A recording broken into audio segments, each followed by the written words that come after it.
se vocês não sabem, eu acho que esse congresso aqui deve muito a gente, na minha modesta opinião, porque foi nós dois que tivemos a ideia de fundar a APCIT há muito tempo atrás, né? Algum tempo atrás, eu vou falar muito, né? Então a gente vai contar para vocês um pouquinho dessa história. A Meire está aqui exatamente para contar para a gente um pouquinho dessa história, né, Meire? Ok. Então, Meire, conta pra gente como é que foi aquele começo difícil que a gente teve. Bem, em 1981 eu era uma enfermeira recém-formada, tinha acabado de meu curso aqui na Escola Paulista e comecei a trabalhar no Hospital Municipal do Jabaquara. Primeiro comecei trabalhando em clínica cirúrgica e já desde aquele momento, acho que pelo meu gosto por estudar, por entender melhor algumas questões, gostar de fazer treinamentos da aula, depois de 1 ano e meio trabalhando com clínica cirúrgica, alguém algum dia chegou e fez um convite para eu trabalhar, se eu queria trabalhar na Comissão de Controle de Infecção Hospitalar. Isso era 1981, nem se sabia nada. Aí eu falei, mas o que faz, né, a comissão, o que faz um enfermeiro? Me fala, não, você vai ter que fazer uma ficha aí, ver como que andam as infecções, fazer um treinamento pessoal. Bom, vamos começar, né? E aí, pra mim é óbvio, né, tudo que a gente desconhece fica relativamente fácil e a hora que você começa a entender um pouco o que vem pela frente, a coisa realmente assusta. E aí, ideia do problema. Exatamente. Né? Aí naquele momento, o professor Tadeu, já militando também na área, dando cursos e tal, nos encontramos num desses cursos e ele trabalhava no hospital do CEPAC.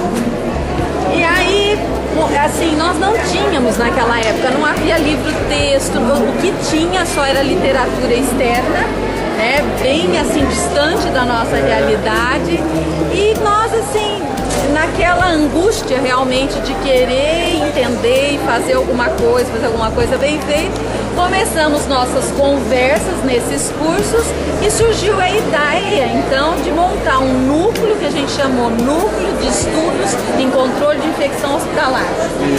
Se eu me lembro, nós nos reunimos por cerca de 2, 3 anos lá no Hospital do CEPAC, eram as reuniões. Exato. E me ajude aí, tá? É verdade. A memória, né? Não, mas é isso mesmo.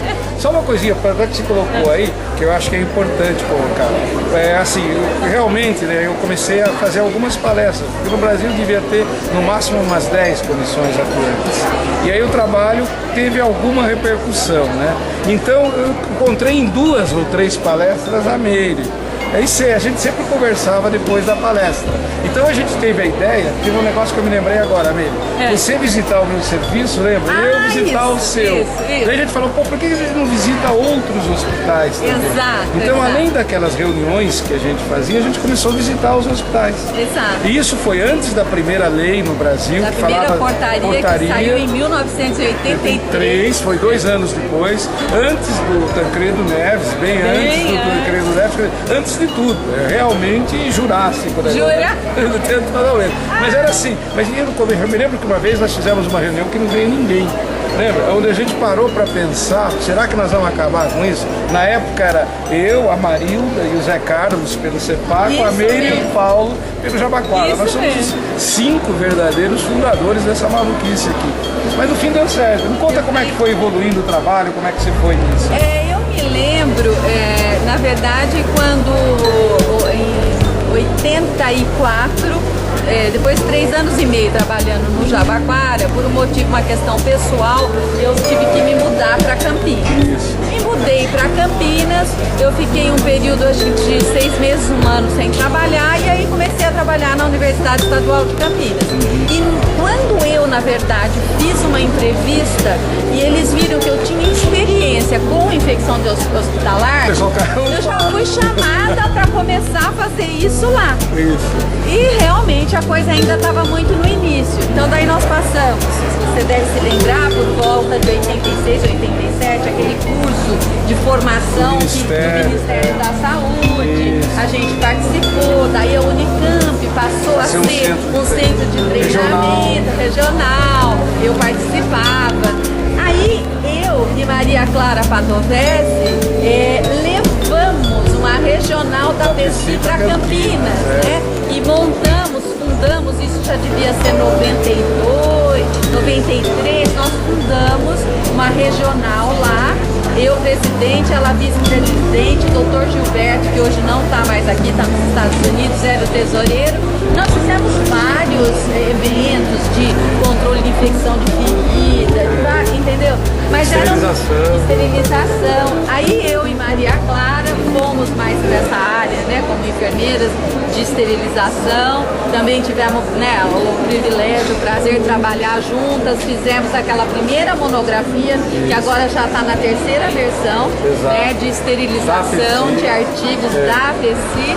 Então, assim, eu tenho, na verdade, uma relação aí de paixão mesmo com a história da APECI. Mas olha, uma coisa interessante, acho que até para dizer para vocês nesse depoimento, né, Meire? Eu acho que é uma coisa interessante, porque nesse intervalo, mais ou menos lá por 87, a gente fundou a APECI e em 89 fizemos o primeiro congresso de controle de infecção. Quer dizer, foram duas coisas que entram nesse intervalo, é interessante. E uma coisa importante que você falou, que eu acho que é legal, né, é que também nesse intervalo, principalmente depois da morte do Tancredo Neves, né, uma coisa que estava meio dormente lá no Ministério, que eram os centros de treinamento, não é? Eles começaram eles fizeram um curso básico, né, que formou mais de 12 mil pessoas no Brasil e não tinha gente que soubesse de infecção. Nós trabalhamos ativamente nisso, inclusive, lembra aquelas reuniões que a gente fazia a cada 2 meses na secretaria, serviram de modelo para uma coisa que foi fantástica, né, que eram as reuniões dos centros de treinamento do Ministério da Saúde, que fizeram praticamente uma legislação brasileira que era modelo para o mundo, eu acho, né, que ainda hoje, de certa forma, a portaria velhinha que sobrevive é um pouco fruto de todo esse trabalho, né?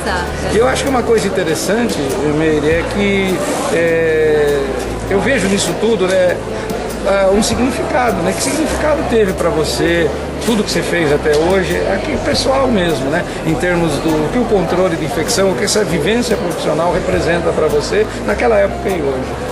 Eu acho que é algo muito marcante, né? Muito importante. Assim, houve de quando a gente começou, né? Como você falou, não tinha nada, tá? Nem internet. Nada, né? Não, era tudo ali, era pedir um artigo, esperar semanas às vezes pro artigo. Pegava aquele livrão, na Vireme, tinha só aqueles livros, o Infection Control, que era americano, do Bennett. Que a gente levava muito tempo pra pegar. Enfim, era tudo muito difícil. E hoje, o que a gente vê?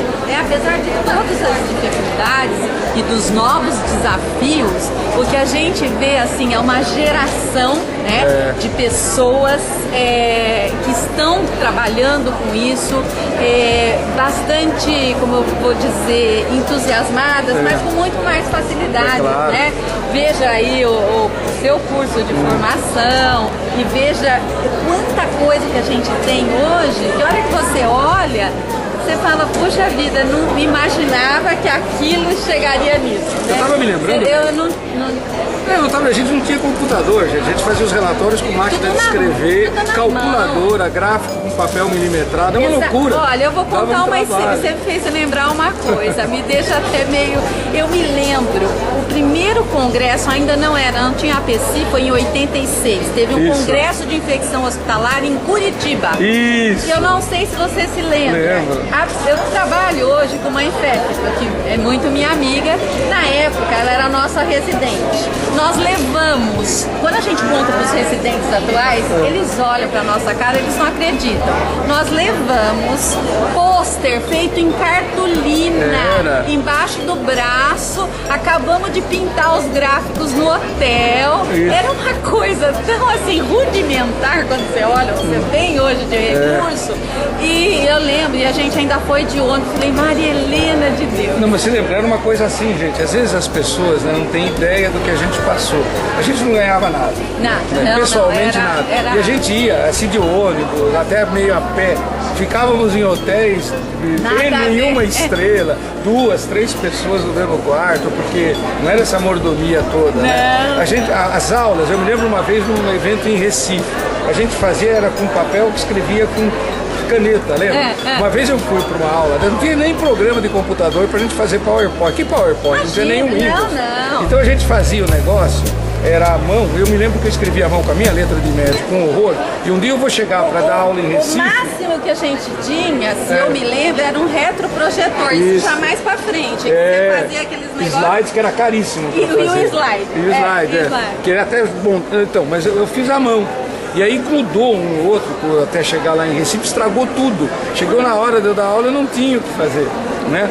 Mas enfim, eu queria colocar, né, uma coisa assim, eu acho que uma coisa que é muito importante que eu vejo, não sei se você percebe isso também, mas eu vejo pessoas, né, que começam já, ou fazem enfermagem, ou fazem medicina, pensando em fazer controle de infecção.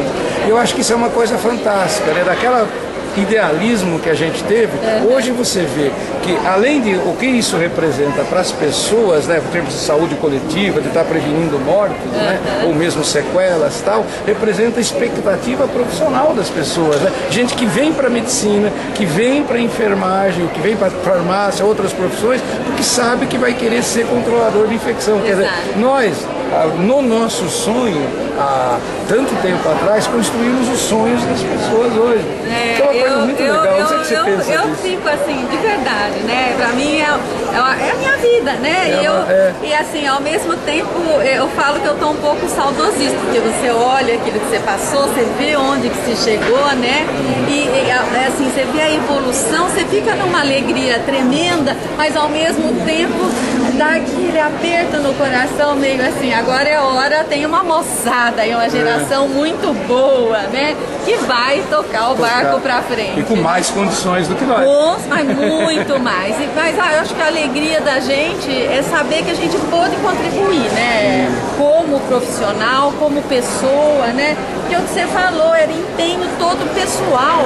Eu vinha com a Maria Clara de carro em reuniões da APC aqui à noite, não tinha GPS, eu sou super perdida, perdia para chegar, perdia para voltar. Então, mas assim, a gente fez aquilo com tanta paixão, né? E a gente fica assim, se sente realizado. Eu acho que é um filho, além dos meus 3 filhos biológicos. Temos que esse, são, né? Temos esse. E esse nós dois é que produzimos, porque nenhum dos cônjuges fica com qualquer ciúme. Com qualquer ciúme. Mas esse foi que nós produzimos. Esse é o filho que a gente... Também teve a Maria, o Zé Carlos e o Paulo também, que foram importantes. Outras pessoas lembrando, né? Tem muitas pessoas, mas uma pessoa que eu me lembro com muito carinho foi o Fongaro. Né? O IDEAC, pessoas que já se foram, e pessoas que estão aqui entre a gente. Tem muita gente, não vou nem quero citar porque a gente vai acabar... Mas é aquilo, quer dizer, tudo isso foi importante, porque se não fosse aquele lampejo que a gente teve, não sei se foi eu ou você, vamos começar a nos reunir, vamos ver o trabalho de um do outro. Foi uma coisa... Assim que surgiu espontaneamente. Surgiu espontaneamente de uma necessidade, né? Que era uma angústia, saber que tinha muito o que fazer e não saber como fazer. E o que fazer, né? Não tinha nada, né? Então legal, gente.